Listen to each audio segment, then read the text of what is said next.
Hey everybody, welcome to Pop Culture Philosophers. I'm Rockin Robbie Billups, and today I'm going to be talking about my top 5 favorite Superman villains.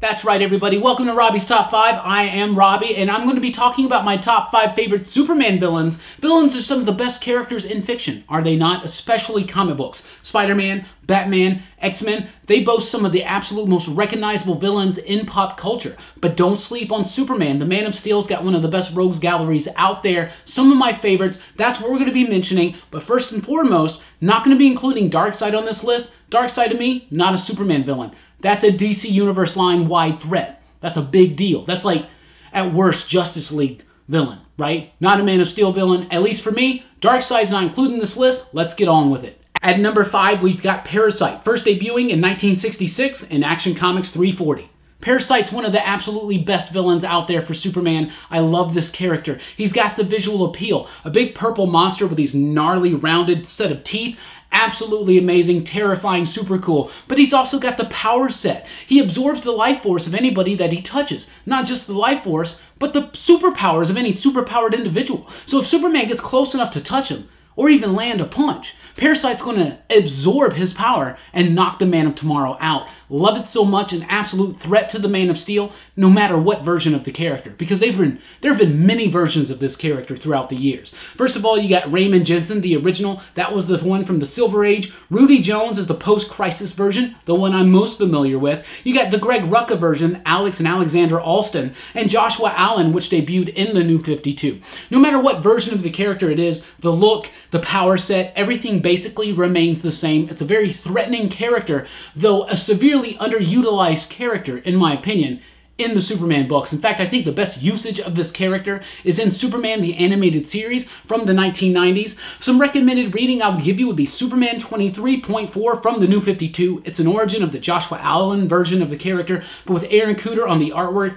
Absolutely amazing and chilling all as well. Also, Superman Last Son, Superman Secret Origin, and All-Star Superman also utilize the character to some decent degree, but there hasn't unfortunately been a big story that just proves how badass Parasite is. Parasite's one of the best, coming in at number 5. At number 4, we've got Doomsday, first appearing in Man of Steel, number 18 from 1992. How can you not put the creature that killed Superman on this list? Seriously, Doomsday is the monster, the villain that killed Superman. Did what no other character, even Darkseid, has ever done, and that's defeat the Man of Tomorrow and stop him dead in his tracks. Dead, literally, right? The death of Superman is a monumental comic book, right? A lot of people read this book. A lot of people have this comic book. Doomsday was a great threatening villain. We knew nothing about him. Some kind of genetic experiment from Krypton. That came way later. Nobody cared about the origins at the time. He was just this big, jagged bone protruding out of his skin, crazy monster that Superman, in order to stop, had to sacrifice his own life. The death of Superman had such an impact, not just on the comic book community, but on pop culture and culture in general. It was a big deal back in 1992 and 93 when this stuff was going on.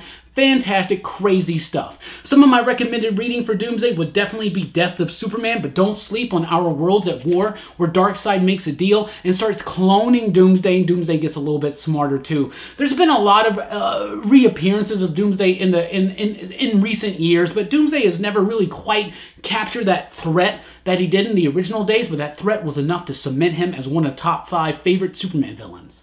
At number 3, we've got General Zod, first debuting in Adventure Comics 283 from 1961. General Zod is amazing. He's such a cool character. He himself is a Kryptonian. He has the same powers as Superman, but he's also got the benefit of having that brilliant military brain. He's a master tactician. He is a master planner. He's super good with his powers. Zod is super threatening and awesome as well. And he also throws this little bit of a wrench into the morality of Kal-El, of Superman, of Clark Kent, right? Because the only way usually in comic books and or movies and film is to stop Zod is to kill him, right? Superman always has to go to these moral conundrums when he's dealing with Zod. Plus, Zod's one of the last survivors of Krypton as well, and you really want to try to stop and put away one of the last surviving members of your race. Superman's always got to come up with tough decisions when Zod is around, but Zod also is just such a great villain. He's got a great presence. My number one recommended thing for Zod is, of course, Superman 2, the Richard Donner cut.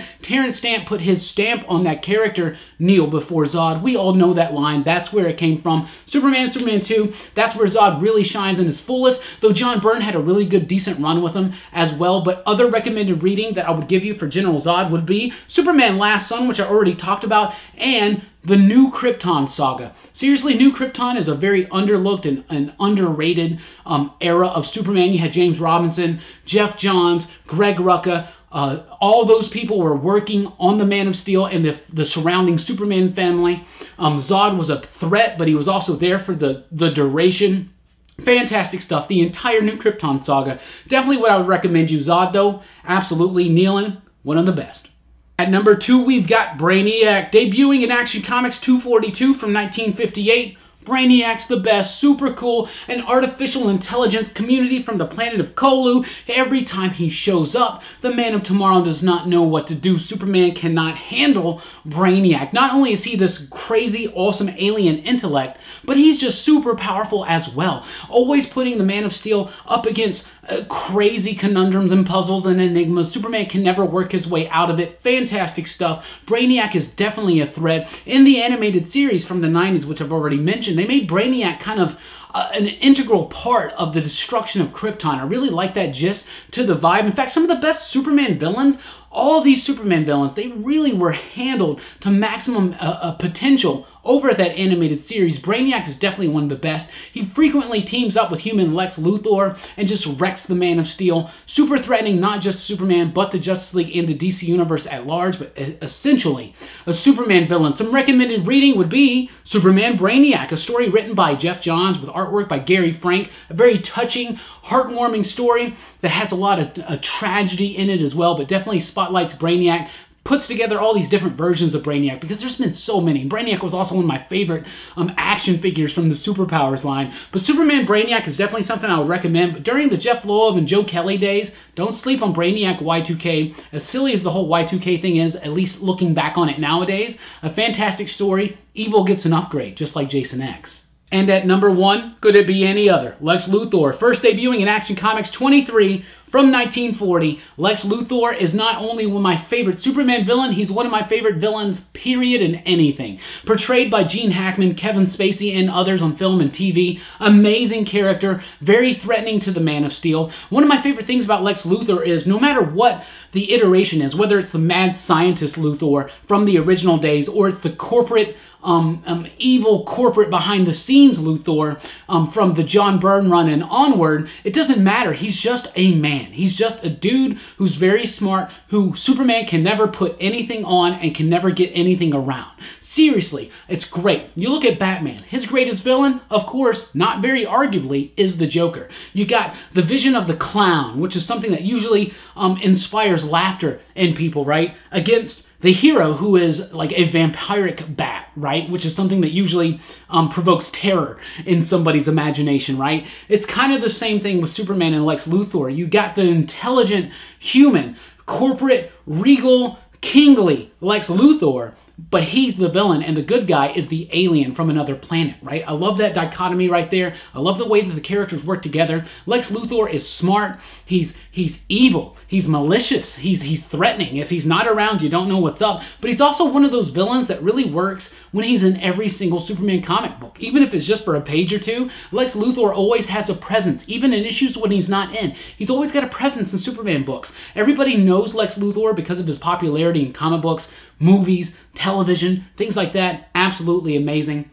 Lex Luthor. I mean, seriously, he's one of the best. How can there be a better villain for Superman than Lex Luthor? Absolutely. And they have some of the most intense scenes Superman and Luthor do. Amazing stuff. Some recommended reading that I would give you for Lex Luthor would be the Luthor Man of Steel series by Brian Azzarello. Also, Man of Steel, the original, not the Bendis one, but the original by John Byrne. Really, that's the one that really reinvented Luthor as this corporate mogul. Fantastic stuff. And the epitome of that President Lex. I really think that the Jeff Loeb, Joe Kelly era of Superman is one of the most underrated eras of Superman out there. That's when Lex Luthor became President of the United States. Superman is always so helpless against Lex Luthor. That's why he's #1. So that's my top 5 favorite Superman villains. I want to know what your top 5 are, because there are a lot to choose from. I didn't get to mention Metallo. I didn't get to mention Mixyzptlk. I didn't get to mention Bizarro or Prankster. Okay, let's be honest. Prankster was never going to make anybody's top 5. But I want to know what your top 5 is, especially if it's got Prankster in it. Let me know in the comments down below. Next top 5 coming not too long from now. We'll be talking about villains again. Top 5 favorite X-Men villains.